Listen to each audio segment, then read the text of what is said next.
그러므로 여호와께서 이와 같이 말씀하시되 보라 내가 네 송사를 듣고 너를 위하여 보복하여 그의 바다를 말리며 그의 샘을 말리리라. 새벽을 깨우는 거룩한 기도자 여러분, 생명의 말씀에 하나님의 영광을 지켜보는 즐거움이 마치 하늘의 생수처럼 이 새벽에 복되기를 소망합니다. 오늘 우리가 읽어갈 하나님의 말씀은 예레미야 51장 33절에서 44절까지의 말씀으로서 바벨론 심판에 대한 세 번째 주제별 시리즈의 출발을 보게 됩니다. 이 바벨론의 멸망과 도망쳐 피해야 될 이야기, 성전 파괴에 대한 하나님의 보복과 보응으로서의 바벨론 심판, 그래서 그 심판을 통하여 하나님의 계획은 땅을 진동시킴, 곧 새로운 구원 세계를 여시는 역사의 이야기를 하고 계신 겁니다. 유대 이스라엘 백성 언약을 깨뜨리고 심판을 받아 무너졌지만 유대를 짓밟은, 그리고 성전을 짓밟은 바벨론을 심판하심으로써 드디어 하나님의 임재의 영광이 유대인이나 이방인이나 누구에게나 예레미야가 증거했던 그 마음에 법을 두는 모든 이들에게 열려지는 세계를 지금 전망하고 있는 겁니다. 우리는 이 단락에 이 멸망하는 바벨론으로부터 도망쳐 나오라는 메시지의 첫 단락을 이제 여기 우리가 읽어가고 있습니다. 이 반복되는 바벨론의 심판의 이야기는 포로로 끌려가는 이스라엘 백성들의 입장에서 보셔야 이 말이 무엇인가를 이해하게 될 것입니다. 지금 예레미야 역사의 시각으로 보면 자기 백성이 항복하고 바벨론 포로로 끌려가야 되는 비참한 운명을 백성들에게 울부짖듯이 외쳤습니다. 왜냐? 하나님의 심판이기 때문에 거슬릴 수 없을 뿐 아니라 결국 바벨론과 마주치면 더 큰 고난과 시련을 겪어야 될 것을 알고 있었기 때문에 그런 거지요. 그러나 사람들은 예레미야 입을 틀어막으려고 했습니다. 역사의 심판이지요. 그러나 끝이 아닙니다. 예레미야는 지금 뭘 바라보고 있는 거 아니? 바벨론 역시도 하나님의 심판, 곧 하나님의 백성과 여호와의 성전을 짓밟은 죄악을 결코 하나님께서 좌시하지 않을 것을 내다보고 있는 겁니다. 그 웅대한 그런 마음에 품은 영적인 기계가 여러분 가슴에 느껴집니까? 마치 우리가 다니엘서 읽을 때 사자굴에 던져질 것을 알고도 기죽지 않고 기도의 자리에 엎드렸던 다니엘의 기계가 느껴집니까? 바로 그것이 하나님의 말씀을 반복하는 이유고, 어쩌면 70년이 지나 하나님의 백성이 돌아와야 될 그 자리에 바벨론에 머물러 살았던 사람들, 바벨론 포로 거민 중에 학자들은 대개 10분의 1 정도만 돌아왔다는 통계를 본 적이 있습니다. 정확한 상황은 다 파악하기 어렵겠지만 소수의 무리만 돌아왔던 거지요. 말씀의 메아리를 들었던 사람들입니다. 우리가 세상을 살아가며 기억해야 할 것이 그겁니다. 우리가 보기에는 이 지루한 바벨론 심판의 이야기를 이 반복해서 들어야 될 이유가 뭘까? 그것이 바로 믿음의 초대고 믿음의 이야기입니다.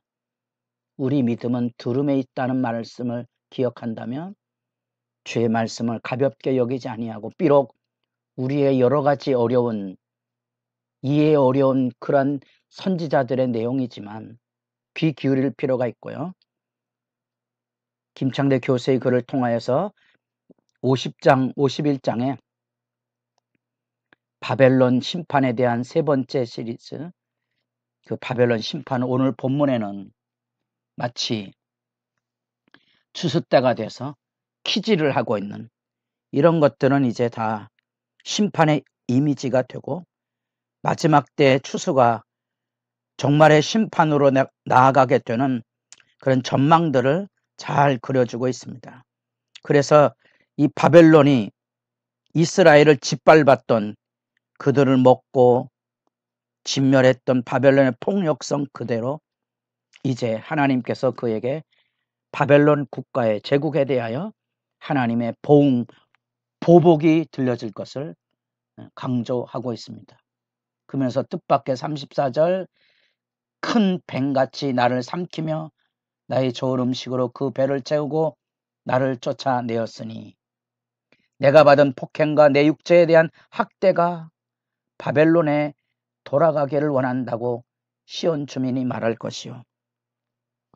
하나님의 백성이 바벨론의 폭력 앞에 찐눌려 졌을 때 그 세력을 큰 뱀이라고 표현을 하고 있습니다. 이것은 우리가 창세기에 나오고 계시록에도 나오는 악의 세력의 대표 세력들을 표현하고 있죠. 우리가 흔히 용으로 표현되거나 악어로 이해되고 리워야단이란 표현으로 들려지고 있는 악의 실체에 대한 상징 용어입니다. 그래서 하나님의 창조 세계로부터 마지막 심판이 이루어지는 계시록 때까지 이 악의 세력들은 그 하나님의 백성을 짓밟고 하나님의 나라를 회방하는 대적의 세력으로 서 있는데, 그 대표적인 세력이 바벨론이 되고 있기 때문에 마지막 추수 키즈라는 이 장면은 우리가 계시록 18장 같이 읽어가며 생생하게 역사의 심판에 대한 하나님의 말씀을 우리가 이해하고 그 가운데 두렵고 떨림의 경건을 우리가 다시금 되짚어 보는 것입니다. 뿐 아니라 이렇게 반복되는 이야기를 통하여 역사의 심판에 대한 생각들을 다시 되짚어 보게 합니다. 이스라엘 백성을 탈취했던 그대로 하나님께서 그들을 탈취하실 거고 보응하심으로써 황폐하게 황무지로 만들어 버릴 거라는 거지요. 물을 말린다는 이런 표현들은 결국은 바벨론이 자랑하던 유프라테스 문명의 그 물길을, 그 풍요의 이야기들을 이야기할 뿐 아니라 그 경제적인 번영과 풍요의 상징으로서의 물길을, 바다를 말리시는 것처럼 물길을 심판하는 그런 이미지 안에 우리는 천지창조의 악의 회방의 모습뿐 아니라 홍수 심판으로 쓸어버리시는 하나님의 무서운 심판의 이야기를 우리가 주목해 볼 수 있습니다. 그 심판 앞에 우리는 41절부터 바벨론의 파멸에 대한 애가가 나옵니다. 그래서 36절에 바다를 말린다는 표현에 42절에는 바다가 바벨론에 넘치는 이런 것들을 이제 악의 지배를 가지고 있는 이미지이지요. 계시록에도 이 바다에서 용이 나오고 이런 악의 세력들이 나오는 것처럼 이 하나님의 심판의 우주적인 역사를 우리에게 들려주고 있는 부분입니다. 그리고 하나님께서 44절에 내가 배를 바벨론에서 보라고 그가 삼킨 것을 그의 입에서 끌어내리니, 벨로 상징이 되는 바벨론의 말뚝신, 태양이 떠오를 때 거대한 말뚝 신전에 그 신상에 빛이 비춰지는 바벨론 제국의 위용에 대하여 하나님께서 단번에 그 바벨론의 신들과 우상들과 심지어 예루살렘 기명을 가지고 하나님을 모독했던 벨사살 왕의 심판을 우리가 여기서 선연하게 만나보게 되는 거지요. 렘브란트의 이 터번을 두른 이 벨사살 왕의 연회 앞에 메네 데겔 우바르신 하나님의 심판에 대한 이야기를 우리가 생생하게 마치 얼굴빛이 낯빛으로 변하는 이 하나님의 심판의 선연함은 이 바벨론이 영원히 멸망하지 않을 것 같던 제국의 위용을 자랑했지만 정치 분열이 일어나고 고레스와 내통한 사람들을 통하여 이 바벨론의 침공이 눈앞에 와 있고 도시가 무너지는 와중에도 알아차리지 못할 정도로 거대한 제국의 위형, 그러나 단번에 무너지는 역사의 심판을 우리로 하여금 일깨워주고 있는 겁니다. 큰 뱀으로 상징되고 있는 이런 죄악의 세력에 대한 혼돈, 그 징벌을 통한 하나님의 새로운 질서는 마치 천지를 창조할 때 혼란과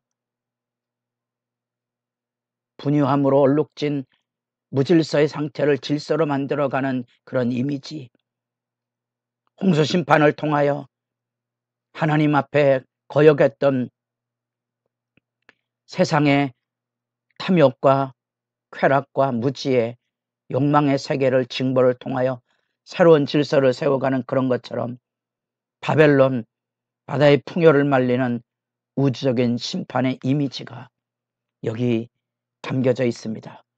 여러분들은 하나님의 심판을 기억하고 있습니까?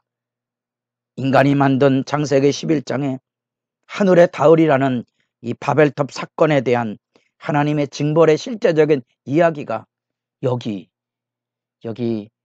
바벨론의 심판 속에 선연히 살아있다는 사실입니다.